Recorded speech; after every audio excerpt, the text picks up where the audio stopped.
What happens when fashion meets community? Well, you get Malik Jarrett, our next DMV hero. As the founder of E.A.T, Malik took a simple idea and turned it into a powerhouse brand that's been making waves since 2016. But his influence goes beyond style. His story is proof that when passion meets purpose, the possibilities are endless.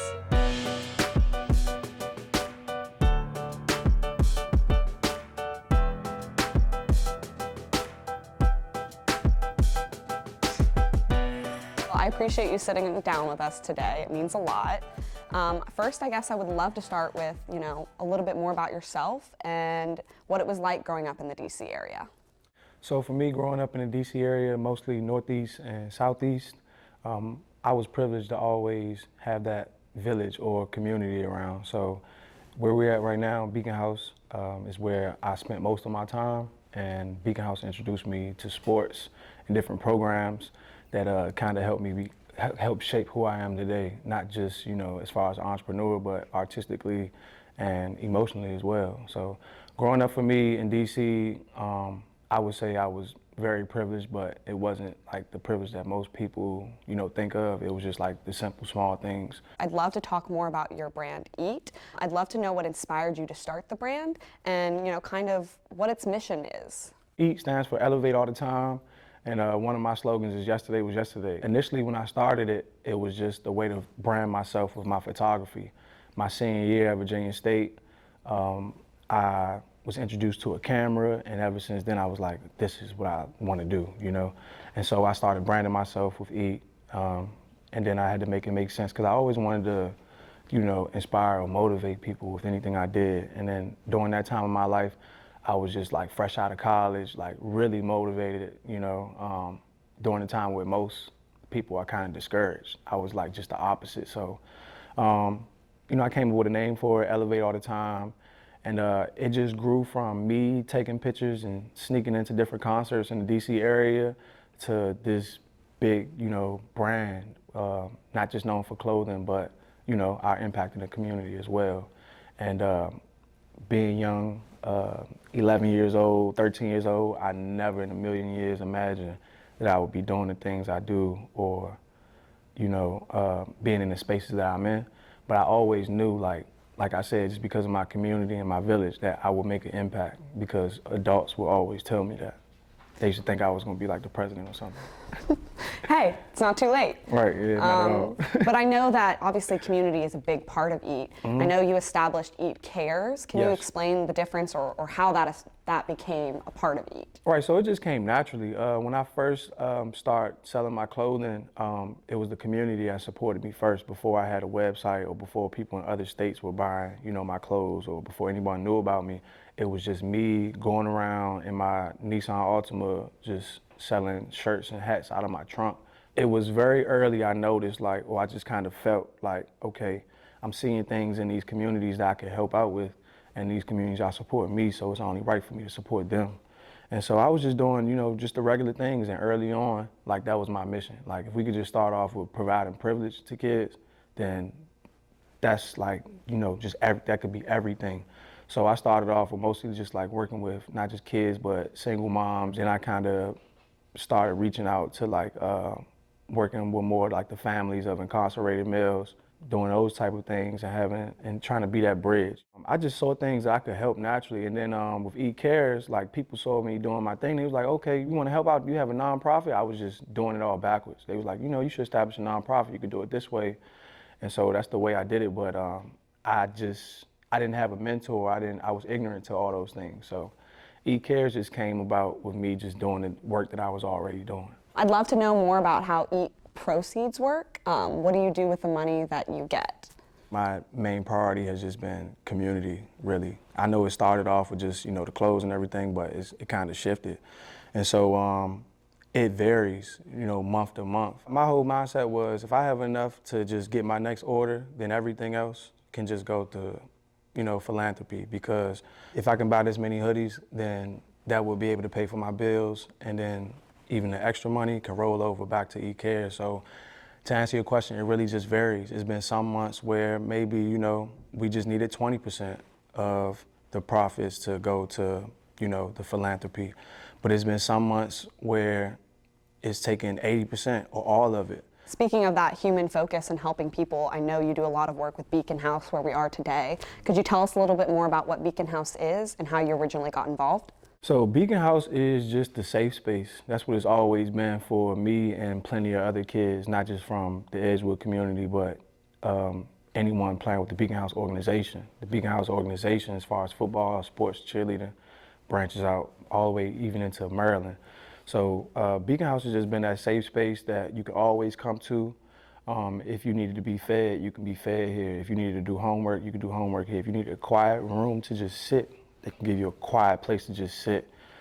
This is a place where, I learned about brotherhood and camaraderie and responsibility. I've slept in Beacon House for team sleepovers, so this is really like my home. And if it wasn't for, Beacon House always having their doors open and making it feel like a home, then I'm not really sure where I would be in life, because a lot of times where people, or during that age where, I had idle time, my first thought was just to always go to Beacon House. And I was in programs like College Bound that would mentor me or take me on, college tours and things like that, just to show me there was more to life, more to the neighborhood, more to DC.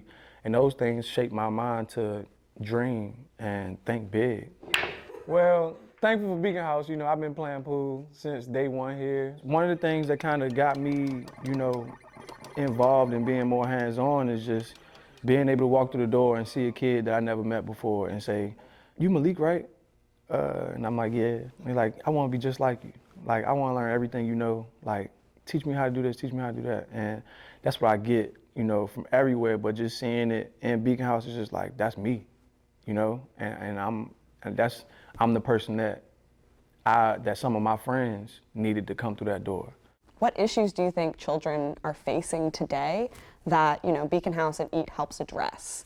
So the biggest issue in the city right now is, just gun violence and the youth being involved in gun violence. And a lot of us don't have the answers and really don't know what we can do to stop it, but we know what we can do to help a kid and kind of prevent them from going down that route. So one thing that E Cares does and Beacon House always had, a mission to do is just get the kids in early, but not just involve the children, but involve their whole family. These are just years and years and years. Some of these I've contributed to. I know we talked a lot about how programs like these show what is possible for kids, and you telling us, your own experience with learning different avenues that you could take. And I would really love to know more about the partnerships E.A.T has had, because I know you've had some partnerships with New Balance and some impressive companies like that. And to see someone locally doing that is very inspiring to obviously me, but also kids in general. Could you elaborate a little bit more on those? If you see E.A.T ever collaborating with someone, it's because they care about the community as well, and they help give back as well. Shoe City, which is no longer in business, I love to death. Shoe City was like the number one, anytime I called them, they know that it's something important, One partnership that I'm really, I pray for every day is just to work with the Blues Brothers. The Blues Brothers is an organization run by a wonderful woman named Sharonda Ford, and it supports children with autism. And so DC, outside of schools, doesn't have sensory environments for kids. So how some families could just take their kids to the playground or Chuck E. Cheese or things like that, you can't necessarily do that with children with autism. They have to have that sensory environment. So I plan on partnering with her one day and just being able to help fund that center for, children with autism. How do you secure grants and funding, and what do you think could help you maybe have a better chance at getting more of that? If I was able to apply in person, then I would get a lot of funding. Once they see me, feel my presence, then I would be able to do a lot more. But I feel like with the system set up, I'm not really familiar with it, but it's almost like, you have to know somebody, just having it on paper and going through all the steps is not enough. And it's been very discouraging. So even though that's an avenue that I should, pursue, more vigorously, I don't like my mood. I don't like being in a bad mood. And so with that being so discouraging, instead of saying, oh, I need to be funded, I tell myself, I need to work hard, I need to make more money. Like I said, it's something I definitely need to pursue more harder and more vigorously, because it can make that much of an impact. And I see the reports of, the mayor's budget and how much money they're spending on these things, and I'm just like, wow. Sometimes it kind of feels like like the people who do get these grants, I'm not familiar with them, but it's like, where are they at? Like, what are they doing? I don't really see them as much. It's a couple organizations I do see. You want to see definitely the faces in the community, exactly. The ones benefiting it, because you've been here, your entire life, you right. know? Like doing programs, giving back, right. seeing that come to you. And although I commend you for, digging into your own pockets and making it work out of nothing, like we said, with children, obviously it takes a village. Yes. And I think the same thing goes with a nonprofit, right. small business. Takes a village, yes. Right? Takes a village. So take a little bit of that weight off your shoulders. With more money, what do you think that could do to help the programming that you're already doing? With more funding, it would just not only just help those kids and those families, but it would make things easier for me.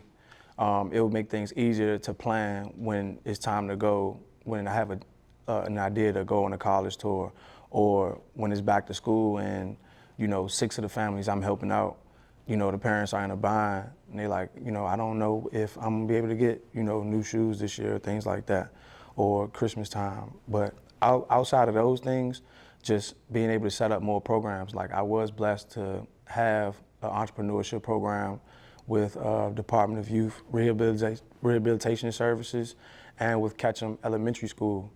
But like, with all the programs I did, I even ran a program when I was out in LA. I was doing an entrepreneurship program just virtually. But with all the programs I did, I was able to have a budget set in place, but even like so many things pop up to where it's like that budget isn't enough. And like, it would just run dry eventually. And it's just like, if I had fun, if I didn't depend on how much shirts or hats I sold that day, then I can just not even have to worry about if we're gonna be able to complete the program, I could just have that assurance and just that peace of mind.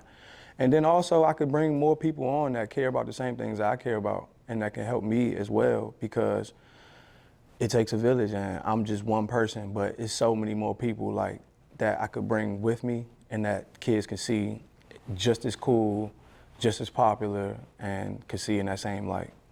So I know, I think we talked a lot about how you growing up here and your mom was a teacher, how that like influenced you. What do you think your personal experience and your past, I know you said you're privileged, but there's obviously things that you didn't have, especially growing up in DC. How did that shape your approach to E.A.T and starting your community work? It was just a no-brainer for me. Seeing my mom being as dedicated as she was, being DC Public Schools teacher and administrator for over 30 years, it was natural, it was normal. So my whole mindset growing up, even as a kid, if you can help a child, then you should help a child. If I have 2 toys and Jeffrey has 0, then one of these belong to Jeffrey, And that's just the way I was always taught, the way I was brought up. Never to just look down on people in their situations. Always be humble and be thankful for everything, you have. And not just in the good times, but in the worst times is times where you should be thanking God the most. So it was just a structure that I was born into. And I hope to, show other kids so they can adopt the same thing. And pass it on, right? Pass it on right. and teach the next. And so even when I do things for small businesses or I do things for people and they want to pay me back, I always tell people, like, when I do something for them, don't tell anybody I did this for you, just do it for somebody else. You're pouring your heart and soul into this, and obviously, like I said, digging into your own wallet. How do you find that balance between the work you're doing with Beacon House, the work you're doing with E.A.T, and then also making time for yourself? To be honest with you, Sam, I still haven't found a balance, but I won't complain, because whenever I'm tired, whenever I do feel discouraged or feel down, like, I just remember that I'm living in my purpose. And nobody told me it was gonna be easy, and I didn't expect for it to be easy. I feel like I've been chosen for something very special, and heavy is the head that wears the crown. I just keep elevating. Like I said, my motto, yesterday was yesterday. Whether it was good or bad, if it was a bad day, definitely got to leave it there. If it was a good day, got to have another one, you know? So I really just live day by day and, you know, thank God for continuing to bless me. Stopping or doing anything else is not an option. I can't imagine it. I really can't. I know we were talking about some future partnerships that you want to secure and, you know, working with kids with autism and getting more money and more funding so that you can put back into the programs that you're creating. I would love to look towards the future with you, and if you could envision whatever you want for E.A.T, for Beacon House, what do you see? I see a school, but it's not just, it's a school during the day and after school it's the rec center. I see in that school us teaching entrepreneurship, financial literacy, emotional intelligence. I see all of those things happening for E.A.T. That's my ultimate goal. The easiest way for people to like get involved and help, with my personal page, All Homage on Instagram. Instagram has this cool feature where you can subscribe. And so right now I have like 37 subscribers. And with that subscription, it's $5 a month. And that is set up directly to the E-Kids bank account. I spend that on my football team, getting uniforms, transportation, and just like the miscellaneous things, haircuts, you know, shoes. Kids are growing. What advice would you give to maybe a young person who wants to get more involved with their community and make a difference? The advice I would give to a young person is don't be afraid to be yourself. Embrace who you are. And early on as a kid, it might not be the coolest thing. I wasn't the coolest kid, you know, in my schools or in my neighborhoods, but to certain people I was, because I was just able to be myself. And now that I'm older and I have friends that are incarcerated or friends that are not here anymore, but some of those friends just tell me like, man, you always knew, like you had it figured out. You was always yourself, you know, you never felt any of the peer pressure. You was never afraid to say, I'm not doing this, I'm going home. Or, you know, just those things like that, just be that leader and be myself. To those kids out there, embrace it. If you're different, that's the best thing you can be right now. It's just different from everybody else. I'm Samantha Gilstrap. And we are DMV Heroes.